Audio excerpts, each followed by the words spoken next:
Ya. Ok. La primera pregunta es, ¿qué modelo económico cree que es conveniente para la nueva Constitución y qué principios económicos deberían establecerse en una nueva Constitución? Eh, bueno, yo creo que en ese sentido es un poco complejo el tema, toda vez que hay una discusión todavía pendiente sobre si se debería o no consagrar algún tipo de modelo económico en la Constitución. Hay un sector importante que considera que no debería estar el modelo económico, que eso debería ser parte del plan de gobierno, de los programas de gobierno, y no como un modelo estático amarrado en la Constitución. Yo creo, en ese sentido, que Chile debería avanzar hacia un sistema económico muy similar al que tiene Alemania, un sistema de libre mercado, pero no totalmente descontrolado, sino, bueno, Alemania tiene una economía bien fuerte, con harto énfasis en la industrialización, en las libertades económicas, pero también con hartas regulaciones y hartos incentivos para que las industrias se queden en el país. Y en ese sentido Chile tiene que avanzar hacia un cambio en la matriz productiva, pero tampoco sin ahogar a las empresas con tanto tributo y con tanta regulación. Ya, perfecto. Muchas gracias.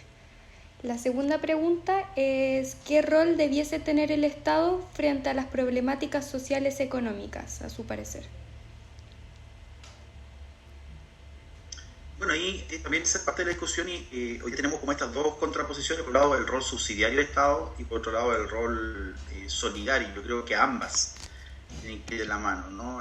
Por un lado no puedes pretender que el Estado se abstenga completamente de participar y entregarlo todo a los privados, pero tampoco el Estado puede absorber toda la demanda social y toda la carga que eso implica, convirtiéndose en el único proveedor, por ejemplo, de servicios. Entonces, en ese sentido, creo que tiene que haber un equilibrio entre un rol solidario y subsidiario. Perfecto. La tercera pregunta dice, ¿qué opina acerca de las políticas económicas actuales? ¿Haría algún cambio usted?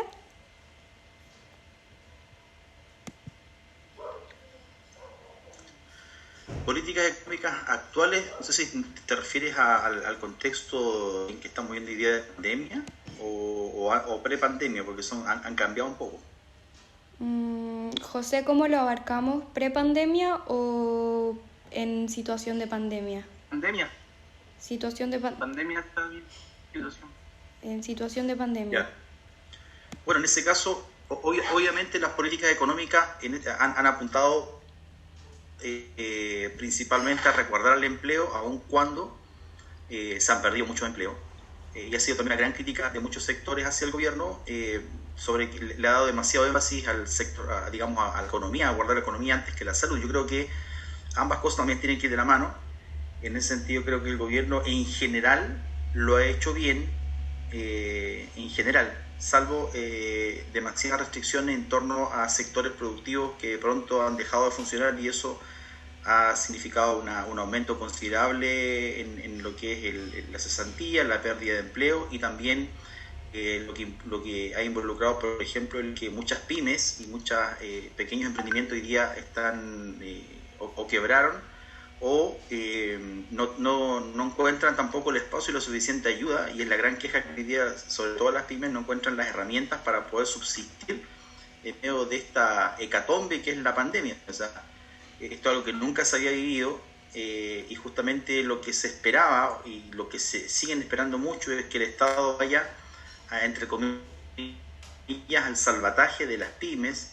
Sin embargo, muchos también se quejan de que el Estado se ha preocupado, o el gobierno se ha preocupado más de las grandes empresas y no tanto de las pymes. Creo que en ese sentido, una de las políticas económicas que sí o sí debería implementar el gobierno es justamente mejorar el acceso a créditos blandos, mejorar la ayuda y las medidas, este famoso paquete de medidas, ampliarlo todavía más para evitar justamente que aquellos emprendimientos, sobre todo aquellos que llevan poco tiempo y que son incapaces de resistir tanto tiempo sin atender a público, sin recibir ingresos, porque a la larga eso también va a redundar en una mayor recaudación. O sea, las pymes son las que generan mayor cantidad de impuestos en Chile.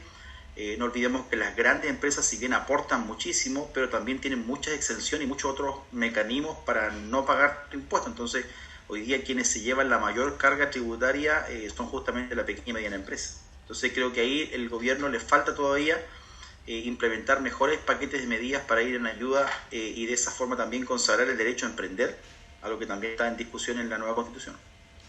Entonces, en el fondo, ¿ese vendría a ser como el cambio que usted implementaría?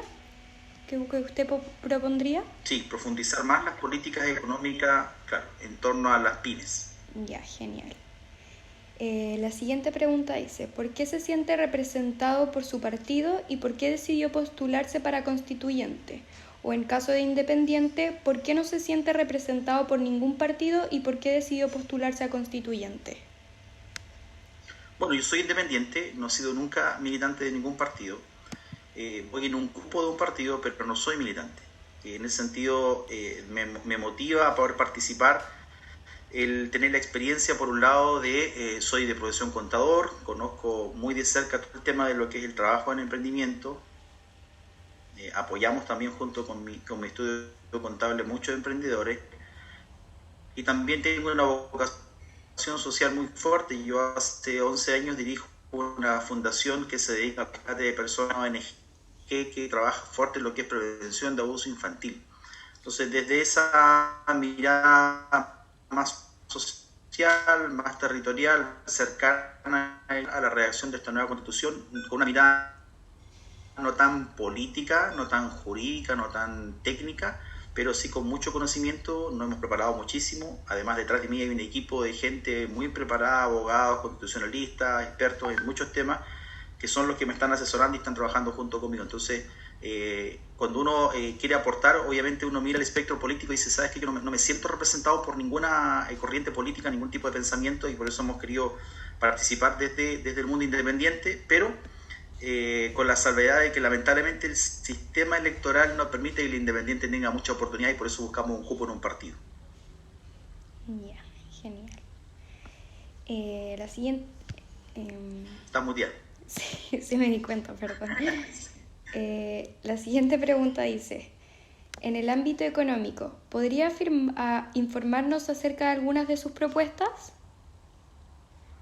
Sí, lo que te mencionaba recién tiene un poco que ver con nuestras propuestas, consagrar el derecho a emprender como una libertad económica fundamental. En la actual Constitución está, pero está solamente mencionada y hoy día falta garantizar, que es lamentablemente una de las cosas que adolece en nuestra Constitución, es que nombra derechos pero no los garantiza. Y hoy por hoy, por ejemplo, es muy difícil emprender en Chile, hay muchas barreras a nivel estatal y a nivel privado, hay muchas barreras. Las personas que quieren emprender les cuesta mucho acceder a créditos. Hoy día, por ejemplo, tenemos este famoso FOGAPE que apareció ahora en la pandemia, ¿no? Que este fondo con garantía estatal, pero en tiempos normales es muy complejo. Y además encontramos que hay mucha discriminación hacia las pequeñas y medianas empresas. Hace unos años atrás, seguramente tú lo escuchaste, hubo un gran perdonazo, por ejemplo, a una marca o a una empresa de retail, donde se perdonaron millones de dólares en impuestos. Sin embargo, a las pymes no se les perdona ni un peso. Y a veces cuando ocurre que por una situación anormal ese empresario o esa pequeña empresa pasa por un complejo momento y no tiene como para cubrir los pagos de impuestos, simplemente le cae todo el peso de la ley, las multas, los intereses son ineludibles y hay que hacer un montón de trámites para lograr una rebaja, una condonación, y finalmente con suerte te condonan la mitad de la multa y la mitad de los intereses. Entonces eso hace que las empresas pierdan liquidez y finalmente terminan arruinando o quebrando.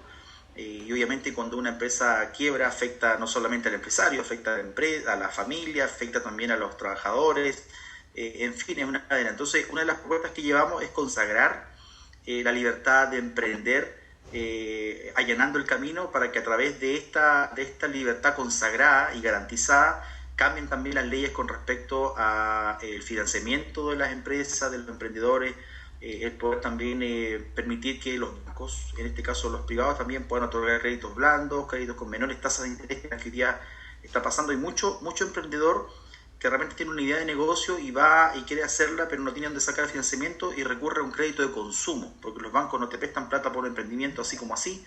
Entonces que las tasas de interés son muy altas para el crédito de consumo. Entonces necesitamos también un poco avanzar en eso y por eso es una de las propuestas que llevamos. La otra tiene que ver también con el tema de lo que es la propiedad industrial en Chile. Tenemos todavía una deuda pendiente con eso y también es muy importante, toda vez que de pronto hay personas que quieren iniciar emprendimiento y tienen una idea que tiene que ver básicamente con algo productivo, con una idea de marca, y eso en Chile todavía está en pañales, y el emprendimiento digital, que también acá en Chile todavía falta mucho avanzar. Entonces son básicamente como tres ideas fuerzas que llevamos a la nueva Constitución.